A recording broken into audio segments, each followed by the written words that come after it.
आर्य कौन है? नमो बुद्धाय धम्म चर्चा में आप सभी का स्वागत है। आइए जानते हैं आर्य कौन है। भारत के बाहर से आए यह वाक्य तकनीकी तौर पर त्रुटिपूर्ण है, बल्कि सही कथन यह होगा कि जो भारत के बाहर से आए उन्होंने स्वयं के लिए आर्य शब्द का उपयोग किया।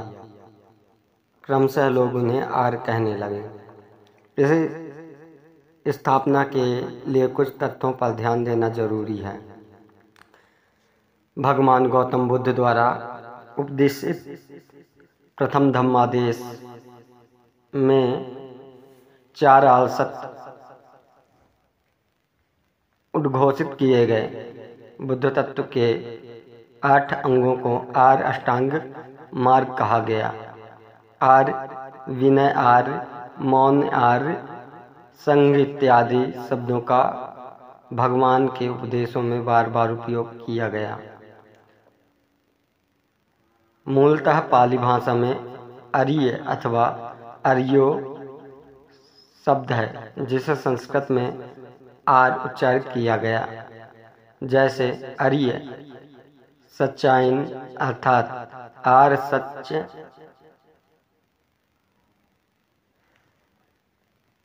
आर्यो अष्टांगिक को मग्गो अर्थात आर्य अष्टांग मार्ग आदि। संस्कृत शब्द का अर्थ ही होता है संस्कारित किया हुआ। पाली और प्राकृत भाषा को कथित रूप से संस्कारित करके जिस नई भाषा ने जन्म लिया उसका नाम ही संस्कृत है।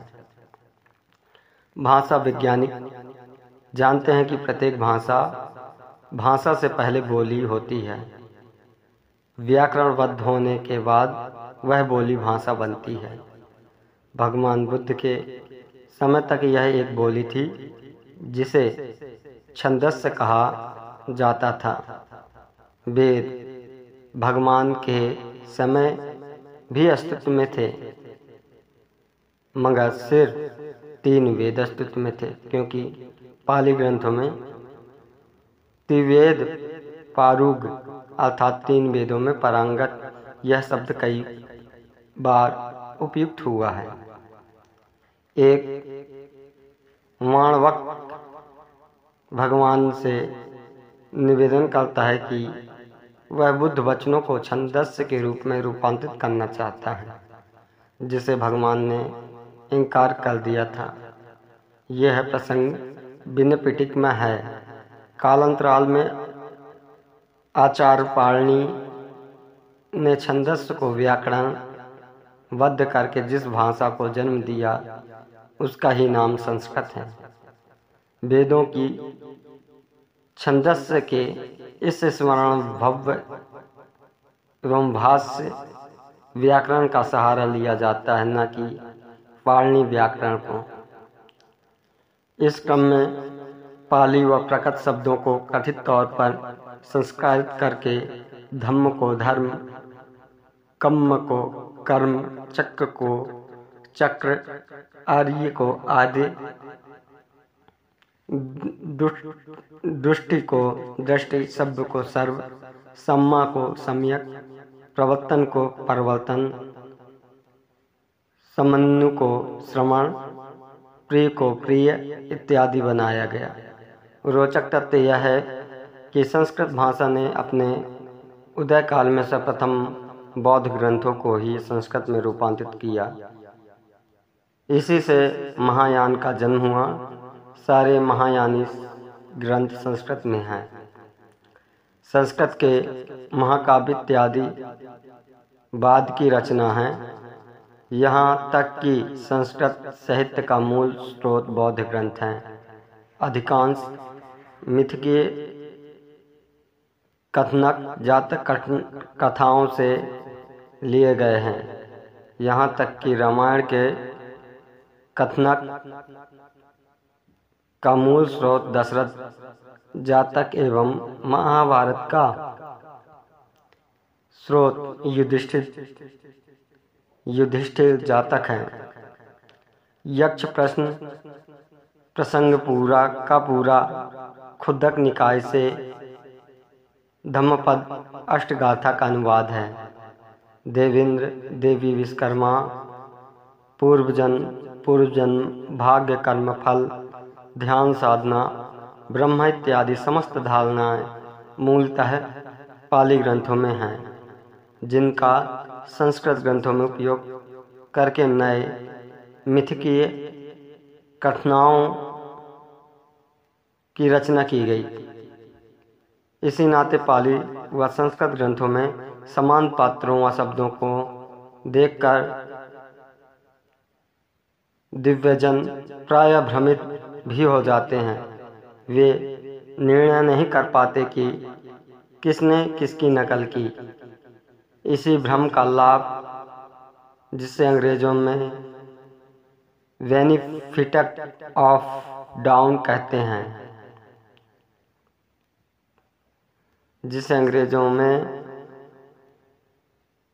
इसी भ्रम का लाभ, जिसे अंग्रेजी में बेनिफिट्स ऑफ डाउन कहते हैं, संस्कृत सहित उठा ले जाते हैं। महापंडित राहुल संस्कृत्यायन और डॉक्टर भदंत आनंद कौशल्यायन ने अपने ग्रंथों में संदर्भ सहित इस पर विस्तार से लिखा है। लेकिन संस्कृत ग्रंथों में व्याकरण व्यवस्था का समावेश संस्कृत साहित्यों की अपनी मौलिक रचना है। इनका आधार पाली ग्रंथ नहीं है। सच यह है कि पहले से प्रचलित कथाओं को मिटाना मुश्किल है। उनकी लोक स्वीकार करता होती है, लेकिन प्रचलित कथानकों का स्वरूप परिवर्तन आसान है। जातक कथाएं, बुद्ध कथाएं पहले से प्रचलन में थे। लोग उन कथाओं को सुनते थे। संस्कृत साहित्यों ने उनको अपने दर्शन के अनुसार प्रस्तुत किया। उनमें वर्ण व्यवस्था के क्षेपक जोड़े, यहाँ तक कि ऋग्वेद का 10वां मंडल भी क्षेपक है, जहाँ से कथित ब्रह्म पुरुष के शरीर से ब्राह्मण, क्षत्रिय, वैश्य, शूद्र वर्णों की उत्पत्ति की स्थापना की गई। आज जो संस्कृत का मिथक साहित्य प्रचलन में है, मौलिक रूप से वह बौद्ध साहित्य का विकृत रूप है। यदि इन ग्रंथों से वर्ण व्यवस्था के अंशों को हटा दिया जाए तो शेष बचेगा वह सिर्फ बुद्ध धम्म। इस नजरिए से भी संस्कृत साहित्य की विवेचना की आवश्यकता है। बुद्ध धम्म में आर्य अर्थात आर्य शब्द श्रेष्ठ, अटल, उत्कृष्ट, सर्वोच्च इत्यादि के अर्थ में प्रयोग किया गया है। अंग्रेजी में इसे ही नोबल कहा जाता है। 4 आलसत अर्थात 4 नोबल टूट। भारत में बाहर से आए लोगों में इस शब्द की महिमा को देखते हुए इसे स्वयं के लिए उपयोग करना शुरू कर दिया। यह सहज मनोवैज्ञानिक है कि हीनता ग्रसित समुदाय अथवा श्रद्धालु मन श्रेष्ठ लोगों की नकल करता है। जैसे बहुत सी बातों में गुलाम भारत के नागरिकों ने अंग्रेजों की नकल की। खान पान, चाय, चाल चलन, पहनावा इत्यादि में छात्र अपने अध्यापकों की नकल करते हैं।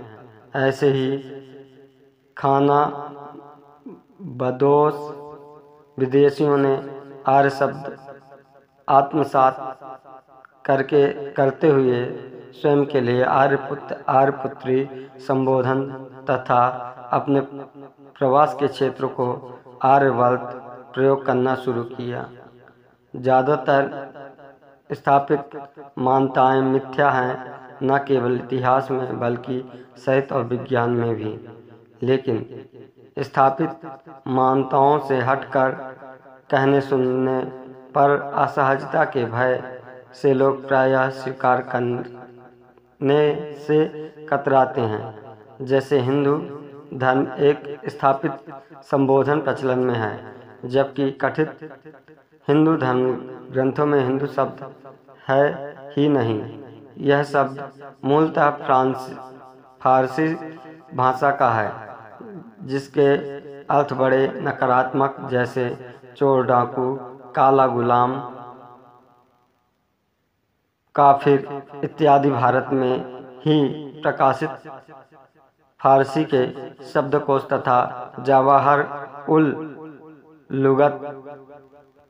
लुगत ए किशोरी तथा हिंदी संस्थान उत्तर प्रदेश से प्रकाशित डॉक्टर राजबली पांडे द्वारा संपादित हिंदू धर्म कोश, इन समस्त ग्रंथों में हिंदू शब्द के वही अर्थ दिए गए हैं, चोर, डाकू, काला गुलाम, काफिर इत्यादि। हिंदू शब्द की सिंधु शब्द से व्युत्पत्ति भी एक मिथ्या स्थापना है।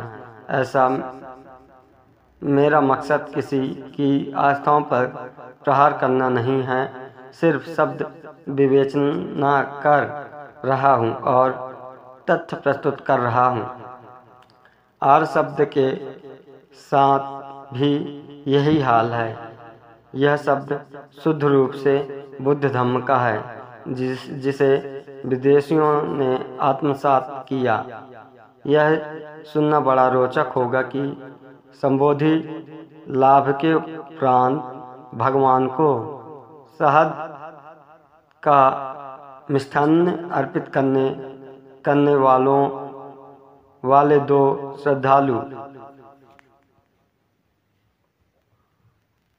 श्रद्धालु तपस्सु और भल्लिक कम्बोज के व्यापारी थे। कम्बोज ही आज का ईरान है। ईरान आर्यन का अपभ्रंश रूप है। आज भी ईरान का सर्वोच्च राजकीय सम्मान आर मेहर है और ईरान का प्रसिद्ध विश्वविद्यालय आर मेहर यूनिवर्सिटी है। भगवान ने इन श्रद्धालु बंधुओं को उपहार में अपनी जटाओं से निकले 8 बाल दिए थे। दोनों व्यापारी बंधुओं ने वह पावन उपहार ब्रह्मदेश के सम्राट को दिए, जिस पर यंगटन का प्रसिद्ध स्तूप बना है।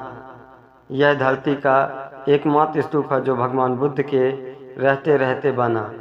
शेष सभी स्तूप भगवान बुद्ध के महापरिनिर्वाण के उपरांत बने।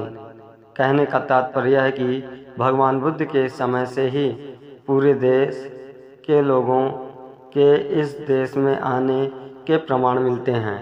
कालांतरण में व्यापारी भिल्लिक ने भगवान से दीक्षा लेकर बुद्ध धम्म स्वीकार किया था। द्विशरण की दीक्षा का यह पहला उदाहरण है। द्विशरण अर्थात सिर्फ 2 शरण, बुद्धम शरणम गच्छामि, धम्मम शरणम गच्छामि, क्योंकि जब उन श्रद्धालु व्यापारियों ने भगवान बुद्ध के दर्शन किए तब संघ बना ही नहीं था। पाली त्रिपिटक में वकायदा एक स्तूप भी है। पाली त्रिपिटक में वकायदा एक सूक्त भी है, भल्लिक सूक्त, जिसमें व्यापारी भल्लिक के बुद्ध भक्त बन जाने का विवरण है। भारत देश अपनी समृद्धि के कारण हमेशा से दुनिया के लिए आकर्षण का केंद्र रहा है। समृद्धि यानी सब प्रकार की समृद्धि, न केवल आर्थिक समृद्धि, प्राकृतिक समृद्धि, बौद्धिक समृद्धि, ज्ञान विज्ञान की समृद्धि, बल्कि आध्यात्मिक समृद्धि भी भारत की समृद्धि में हमेशा से दुनिया को आकर्षित किया। आज भी भारत का अवचेतन जिस सोने की चिड़िया काल का गर्व करता है, वह बुद्ध एवं कालांतरण का बौद्ध काल ही है। भारत में एक अनूठी समृद्धि भी रही है, आत्म सीताकरण की समृद्धि। इस देश में खाना बदोश भी आए, व्यापारी भी आए, लुटेरे भी आए, अध्यात्म पिपासु भी आए, अध्यात्म पिपासु भी आए, या यात्री पर्यटक भी आए। इसने सबको आत्मसात कर लिया। भारत के बाहर से आए अधिकांश लोगों ने इस देश की मूल मैत्रीपूर्ण संस्कृति को, अमन और मोहब्बत की तहवीज को प्यार से आत्मसात कर लिया, तो कुछ लोगों ने इसके साथ छेड़छाड़ भी की। भारत की सामाजिक समस्याओं का मुख्य कारण यही छेड़छाड़ है। सर्वाधिक रोचक बात यह है कि जिन्हें कथित तौर पर आज आर्य कहा जा रहा है, उन्होंने इस देश की संस्कृति को सर्वाधिक आत्मसात किया है। इस कद्र की वे इस पर एकाधिकार का दावा तो दूर, अपने को इसका प्रेरणता सिद्ध करने की सीमा तक भी जाते हैं। न केवल धर्म और संस्कृति बल्कि संसाधनों को भी उन्होंने आत्मसात कर लिया। उन्होंने भारत की नदियों, सागरों, पर्वतों, वनों को भी तीर्थ बनाकर पूजनीय बना दिया।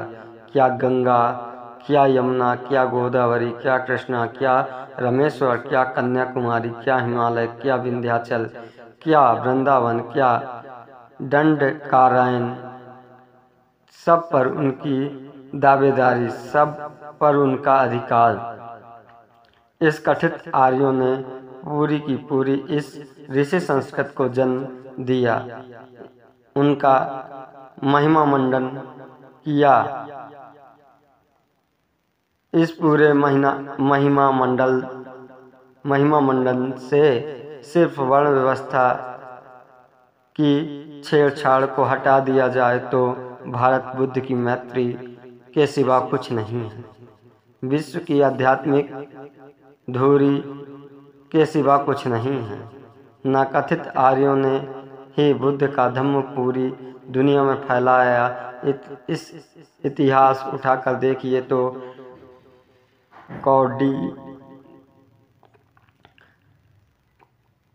कौंडियन, वप्पभद्दीय, अस्यजी, महानाम, सारिपुत्र, मोगद्यायन, महाकश्यप, महाकात्यायन से लेकर अश्वघोष, वासुबंधु, बोधिधम्म, पद्य संभद, विनीता, रुचि, असंग नागार्जुन और आधुनिक युग में आचार्य धम्मानंद, कौशाम्बी, महापंडित राहुल, संस्कृत्यायन, प्रोफेसर जगन्नाथ उपाध्याय तक सबके सब कथित आर्य ही तो हैं। सवाल किसी को देसी विदेशी सिद्ध करना भर नहीं है। बस इतनी सी बात है कि किसे अमन और मोहब्बत स्वीकार है। जिसे बुद्ध की मैत्री स्वीकार है वह देसी और बाकी सब विदेशी है, क्योंकि बुद्ध की मैत्री एकमात्र देसी है। नफरत विदेशी है, घृणा परदेसी है। मैं कोई काव्यात्मक अलंकार नहीं कर रहा हूँ, बल्कि सच में 5000 साल के ज्ञात अज्ञात इतिहास प्रगतिहास के अवलोकन में कह रहा हूँ कि आज तक भारत ने किसी देश पर आक्रमण नहीं किया, किसी को जबरन अपने अधीन नहीं किया, लेकिन भगवान बुद्ध की मैत्री से संपूर्ण एशिया को जीत लिया, बुद्ध का अनुयायी बना दिया।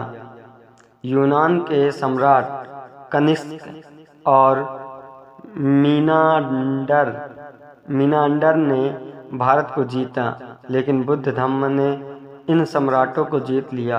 वे भारत के हो गए होकर रह गए। कनिष्क ने चौथी संगति आयोजित की और मीनांडर मिलिंद बन गया। भारत आज भी दुनिया में पूजनीय है तो बुद्ध के कारण पूजनीय है, और अगर निंदनीय है तो उसी छेड़छाड़ के कारण निंदनीय है, जिसके लिए देश का बुद्धानुयायी न केवल चिंतित है बल्कि समता, स्वतंत्रता, बंधुता, न्याय की स्थापना के लिए सतत प्रयासरत भी है। जो इस अभियान में साथ है वे सब सच में भारतीय हैं। जिन्होंने ये दर्शन स्वीकार नहीं किया बस वे विदेशी हैं। भगवान बुद्ध के वचन हैं, मैत्री संपूर्ण धम्म, सर्वे भवतु सुखिनः, सभी प्राणियों का मंगल हो।